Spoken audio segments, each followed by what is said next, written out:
A segunda rodada da fase de grupos da Copa do Mundo se encerrou ontem com mais uma vitória da seleção colombiana e é por isso que eu resolvi trazer esse vídeo aqui pra gente fazer mais um react sobre as principais partidas, os principais momentos, os principais destaques dessa segunda rodada, falar das seleções que já conseguiram se classificar, bem como aquelas seleções que já estão eliminadas, cara, decepcionando bastante. Algumas ainda não caíram fora, mas estão muito abaixo do esperado e é por isso que eu já convido vocês direto pra nossa telinha de react, sem muita enrolação, vamos direto pro assunto que é o que mais nos interessa, pra gente poder começar a nossa conversa falando então dos melhores jogos da segunda rodada, cara. Assim como eu comentei no primeiro vídeo, né, onde eu disse bem claramente que eu não tô conseguindo acompanhar todos os jogos, especialmente aqueles que acontecem no período da tarde, mas aqueles que eu tô me prestando a ver e que eu tô conseguindo acompanhar com mais calma, são os que eu vou trazer aqui pra poder falar um pouco mais, com um pouco mais de propriedade, beleza?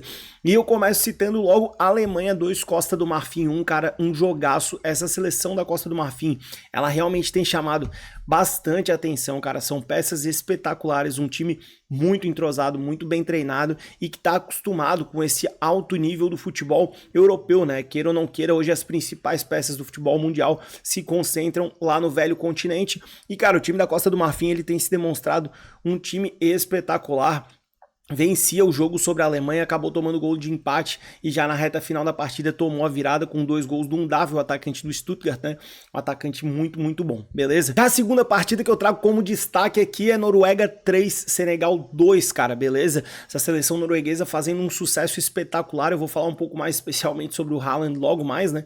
Mas o fato é que foi um grande jogo, seleção da Noruega fazendo esse 3-2 aí, conquistando mais 3 pontos importantes na sua caminhada nessa Copa do Mundo de 2026 e foi um jogo muito aberto, né, cara? Muitas chances criadas, um placar bastante elástico no sentido de muitos gols no jogo, dois times muito bem preparados, com elencos muito interessantes também, muito bem treinados pelos seus respectivos técnicos, então eu achei que realmente foram jogos bem dinâmicos, tá? Quando eu trago aqui que são os melhores jogos da rodada, é no sentido desse dinamismo, de proposta de jogo, de partidas verticais, com os dois times, né, ou no caso aqui os 4, né, dessas duas partidas buscando bastante o gol adversário, então eu acho que nesse sentido foram grandes jogos aqueles que chamaram mais atenção. Partindo aqui para o nosso próximo quadro, a gente vai falar um pouco sobre as goleadas, né, que chamaram mais atenção. A Suíça fazendo um 4-1 na Bósnia num jogo que era bastante monótono ali até praticamente os 30 minutos do segundo tempo e dali pra frente desencadeou a sair gol, especialmente pelo lado suíço, né, que conseguiu uma vitória bastante ampla sobre os bósnios e com isso vai fazendo uma campanha bastante regular nesse Mundial, tanto quanto a seleção do Canadá. A seleção do Canadá começou empatando essa Copa do Mundo, mas conseguiu aplicar a segunda maior goleada deste Mundial, só perdendo para o resultado da Alemanha contra a Curaçao lá na primeira rodada, que foi 7-1. Então os canadenses chegando a esse 6-0, com isso conquistaram a primeira vitória da sua história em Copas do Mundo e logo da forma como foi na frente do seu torcedor, um placar muito especial, né, cara, aí pro Canadá. Infelizmente uma partida que ficou marcada também pela terrível lesão do Koné, né, do Ismail Koné, jogador desse time canadense que joga no futebol italiano, uma fratura terrível, uma cena muito forte, todo mundo ficou muito chocado com o que aconteceu. Eu não vi maldade ali no lance, acho que foi muito mais uma infelicidade do jogador Qatari, né, tentando fazer a marcação, ele dobra ali na marcação, acaba dando um rapa, né, no jogador do Canadá, e aí, cara, infelizmente aconteceu essa lesão, a gente aqui fica na torcida para que ele tenha uma breve recuperação, né, o quanto antes possível. Passando então para Holanda e Suécia, cara, eu acho que esse resultado ele acaba chamando um pouco a atenção, não sei de vocês, tá? A seleção da Suécia estreou na Copa do Mundo vencendo a Tunísia por 5-1, né? Tinha conseguido fazer um bom saldo de gols, até inclusive por isso era líder do grupo e agora acaba levando os mesmos 5-1 de volta, deixa o seu saldo de gols zerado, os mesmos 5 gols que fez toma dessa seleção holandesa, que mostra agora as suas cartas, né? Enfrentou o Japão na estreia, um jogo de muito mais resistência, a seleção japonesa vem fazendo uma Copa do Mundo espetacular, e o fato é que os holandeses aproveitaram o confronto com a Suécia, que é uma seleção que tem o Gyökeres e que tem também o Isaac, como os principais nomes, né, que são do setor ofensivo, dois atacantes de primeiríssima prateleira de Premier League e até mesmo de futebol mundial mesmo, né, são dois baita atacantes. O problema é que você precisa de outros grandes jogadores na composição do elenco para fazer com que o time consiga desempenhar de uma grande maneira. E eu acho que não é o caso da seleção sueca, né, cara? Eles acabam ficando com essa falta de jogadores de um pouco mais de qualidade no setor de meio campo para trás, né? O setor defensivo, que faz com que os suecos tenham aí uma defesa que acaba impossibilitando, né, muitas chances de gol para o seu adversário, que foi algo explorado pela seleção da Holanda. Vamos passar aqui então agora para o resultado mais surpreendente, cara. Eu vou te falar assim, ó, Uruguai 2, Cabo Verde 2. É uma mistura de sentimentos aqui, né, ou de análises que a gente pode fazer, de interpretações a respeito desse jogo, porque se a gente for olhar pelo lado do Uruguai, que eu vou falar mais pro final do vídeo, cara, não é um resultado nada bom, beleza? Não é um resultado nada bom.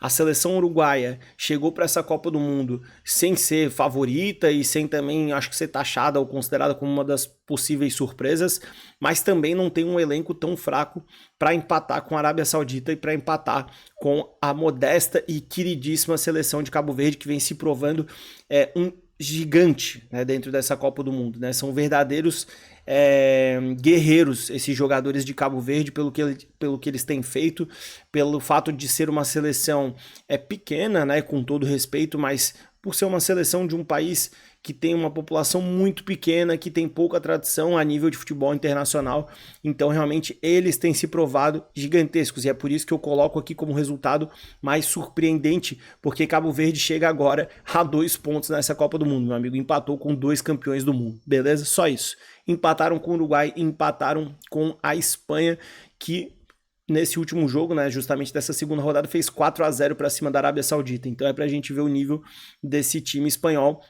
E Cabo Verde conseguiu segurar esses caras, tranquilo? O Uruguai também não vazou a defesa de Cabo Verde de uma forma que conseguisse vencer a partida, né? Claro, conseguiram fazer 2 gols, mas o fato é que um empate bem surpreendente, acho que a análise pode ser dita como surpresa para ambos os lados, não é verdade seja dita. O momento mais bonito dessa rodada, cara, o momento mais bonito dessa rodada para mim, na minha opinião, com certeza foi o empate entre Curaçao e Equador, e aqui eu posso, mais ou menos a referência que eu tava tendo, né, a respeito do jogo do Uruguai contra Cabo Verde, a gente pode aplicar mais ou menos aqui, porque assim, para Equador, cara, era um jogo para você ganhar e fazer 3 pontos, indiscutivelmente, novamente, com todo respeito, mas a gente sabe que Curaçao é um país pequenininho, uma seleção que tem pouca tradição,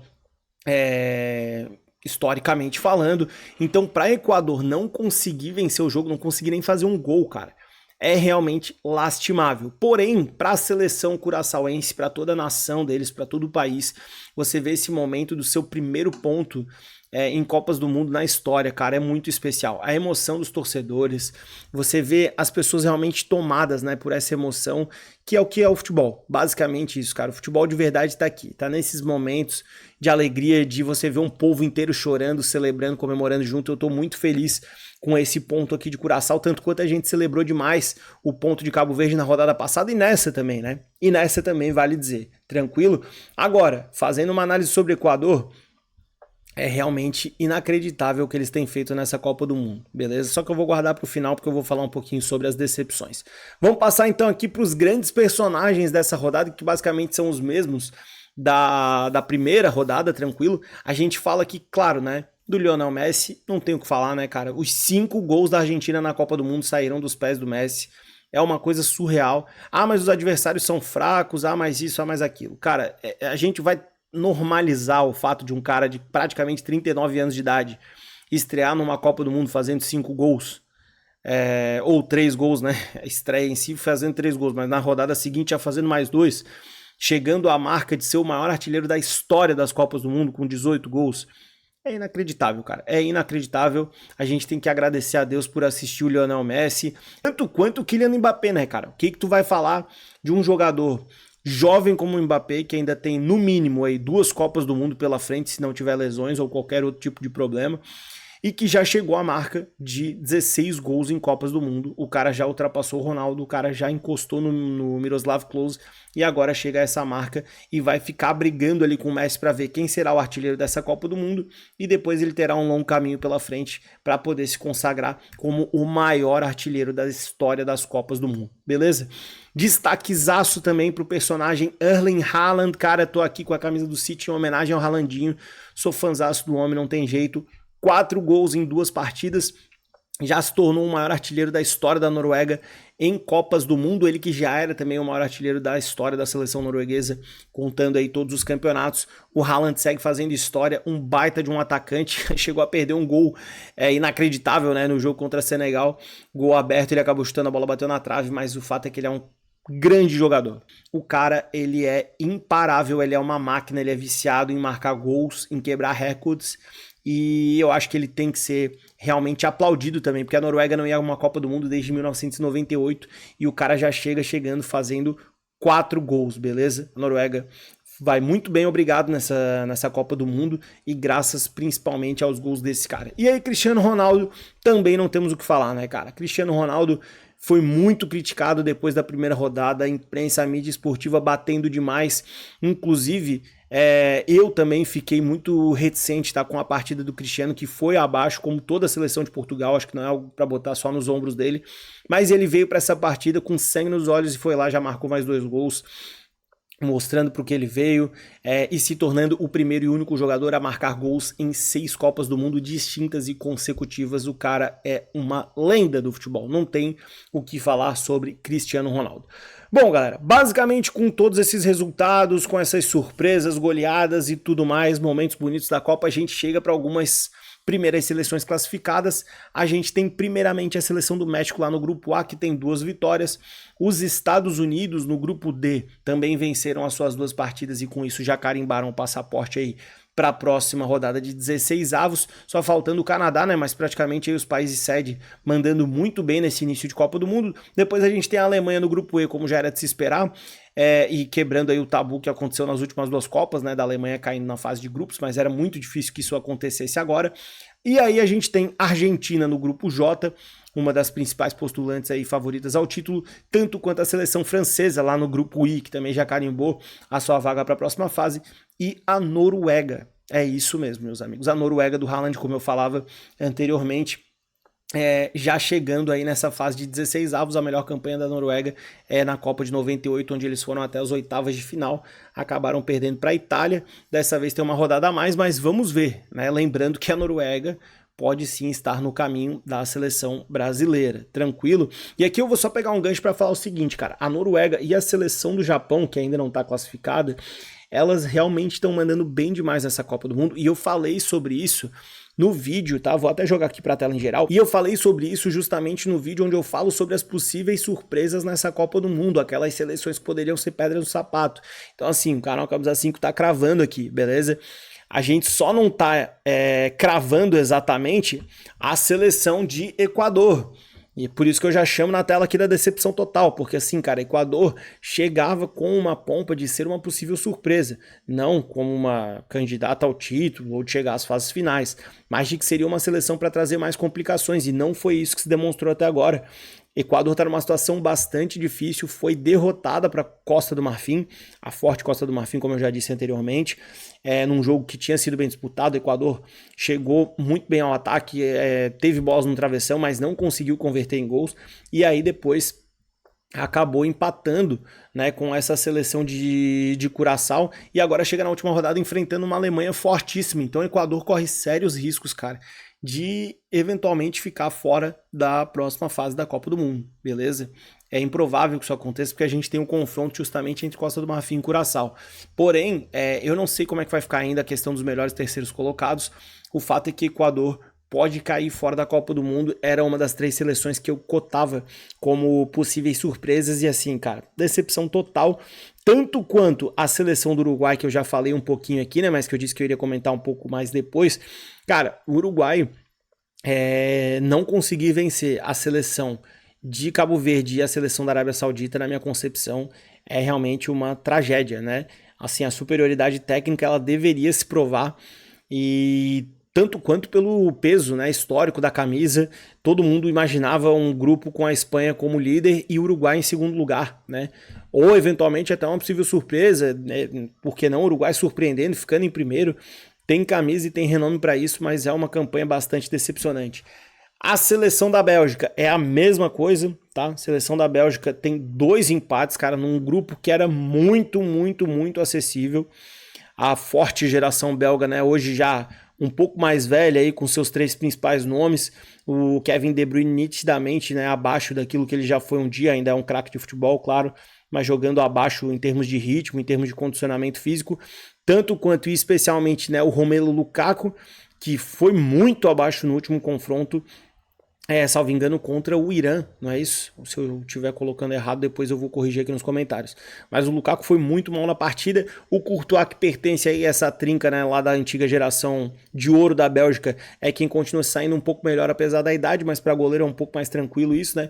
O fato é que os nomes que chegaram na seleção norueguesa não conseguiram repor a qualidade e a altura que aquele grupo lá de 2018 tinha, que nos eliminou nas quartas de final, né? Que chegou até a melhor campanha da história da Bélgica, ficando com a 3ª colocação depois na disputa da medalha de bronze, e aí a Bélgica tá fazendo essa campanha aí que é extremamente abaixo. E por último, cara, eu deixo o comentário da Turquia, já aproveitando para abrir aqui também a telinha dos eliminados, cara. A Turquia tá fazendo, cara, com todo respeito, assim, um papelão nessa Copa do Mundo, cara. A Turquia chegou com um gabarito aí para poder ser uma das possíveis surpresas dessa Copa do Mundo, tranquilo. Eu já falei sobre isso no último vídeo. Tem nomes como o Hakan Çalhanoğlu, jogador histórico lá da Internacional e campeão italiano, e tem 2 dos principais nomes aí do futebol europeu no que se refere a jogadores mais jovens, né? Que é o Arda Güler, cara, do Real Madrid, e o Yıldız da Juventus, né? Bom, o Yıldız lá na Juventus, então, nem se fala, o cara é um semideus, né? Ele é idolatrado, camisa 10 do time, referência, e nenhum deles, nem mesmo outra peça do elenco, conseguiu trazer maiores resultados, e a Turquia está eliminada, cara, da Copa do Mundo. 2 derrotas, perdeu para a seleção da Austrália, perdeu também o seu último confronto por 1-0, agora me fugiu contra quem que foi, mas o fato é que os turcos estão eliminados, beleza? Acho que de todas essas equipes aqui que já caíram fora do Mundial, a da Turquia com certeza é a que tinha mais bola, mais renome, mais pompa para chegar mais longe, e decepcionou, cara, uma baita de uma decepção a Turquia fora desse Mundial. Se junta aí ao Haiti, que é o lanterna do grupo C, eliminado, a Tunísia, lanterna do grupo F, o Panamá, que é o lanterna do grupo L, a Jordânia, que é a lanterninha do grupo J, e Senegal e Iraque, que dividem a última colocação lá no grupo I. As 2 seleções foram derrotadas nos 2 confrontos contra a seleção francesa e norueguesa, beleza? Bom, galera, por fim, vamos repassar aqui então os jogos de hoje que dão início a essa 3ª e última rodada da fase de grupos. A Suíça vai encarar a seleção do Canadá às 4 horas da tarde, mesmo horário de Bósnia e Catar, beleza? Lembrando que os jogos, né, dessa última fase aqui, da 3ª rodada, são disputados no mesmo horário, né? Ou seja, as seleções de um mesmo grupo vão jogar os seus confrontos no mesmo horário, para que ninguém se beneficie aí, podendo jogar depois já sabendo o resultado do adversário, etc. Então a Suíça e o Canadá às 4 horas, tanto quanto Bósnia e Catar. Depois a gente tem às 7 o horário do grupo do Brasil, galera. Grupo do Brasil, grupo C, Marrocos e Haiti, e Escócia e Brasil. Que loucura, que situação a seleção brasileira eventualmente podendo ficar em uma 2ª colocação. Já pensou, galera? Não passando em primeiro, isso pode trazer sérias complicações aí, porque os confrontos mudariam completamente. Acho que ninguém tinha muito essa previsão. Eu tô deixando para falar de Brasil mais para frente em um vídeo específico da seleção brasileira. Por fim, às 10 horas da noite, África do Sul e Coreia do Sul se enfrentando pelo grupo A, tanto quanto a República Tcheca ou Tchequia contra o México, também às 10 horas da noite. Todos esses horários aqui são de acordo com o horário de Brasília. Beleza, galera? Bom, meu povo, vamos voltar aqui para nossa câmera em aberta. Por hoje era isso que eu queria conversar com vocês. Me conta aqui nos comentários se vocês estão de acordo com esse resumão, aí se de fato esses jogos que eu citei como os principais foram os melhores, se o momento mais emocionante foi esse que eu coloquei aqui na lista. Me diga aqui nos comentários, vamos trocar essa ideia. Tô sentindo falta da galera usando aqui a caixinha de comentários pra gente bater um papo. Não deixe de ir lá no Instagram também, seguir o @canal Camisa 5 Oficial. Eu tô muito feliz, a gente chegou a 1000 seguidores na página, cara. É de pouquinho em pouquinho, mas a gente vai chegar lá, vai alcançar todos os objetivos aqui do canal, e te peço também para que aqui no YouTube você se inscreva no @canal Camisa 5, deixe o seu like no vídeo e também não deixe de ativar o sininho para receber as notificações dos próximos vídeos. Por hoje era isso, espero que o vídeo tenha ficado curto, espero principalmente que você tenha curtido demais. Eu vou ficando por aqui, um grande abraço, galera, valeu e falou!